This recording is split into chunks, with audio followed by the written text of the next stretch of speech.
புதுச்சேரி பாகூரில் தாமரைப்பூ வடிவில் பேப்பர் பூ அலங்காரம் செய்யப்பட்டிருந்த நிலையில் எதிர்க்கட்சிகளின் எதிர்ப்பால் நீக்கப்பட்டது. விவரங்களோடு நிகழ்ச்சியுடைய செய்தியாளர் இளமுதன் விவரம் என்ன? எந்த இடத்துல இந்த தாமரைப்பூ அலங்காரம், என்னுடைய பின்னணி என்ன?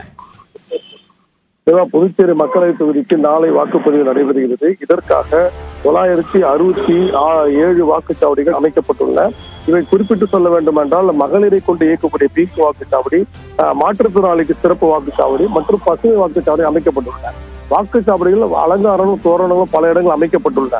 அப்படி அமைக்கப்பட்ட ஒரு வாக்குச்சாவடி தான் தற்போது சர்ச்சைக்குள் ஆகியுள்ளது.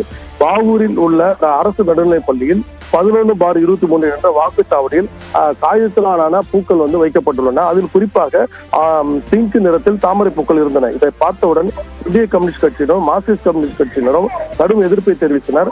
அவர்கள் அந்த பூக்களை காட்டி இது பாரதிய ஜனதாவின் சிம்பல் போல இருக்கிறது, அதனால் இதனை உடனே அகற்ற வேண்டும் என்று கோரிக்கை வைத்தார். இத்தகவல் இருந்து தேர்தல் அதிகாரிகள் அங்கு அந்த பூக்களை, காகித பூக்களை அங்கிருந்து அகற்றினார்கள். இதனைத் தொடர்ந்து அந்த வாக்குச்சாவடி நார்மலான, அதாவது எப்பொழுதும் பார்க்கக்கூடிய வகையில் சாதாரண ஒரு வாக்குச்சாவடி தான் காணப்படுகிறது.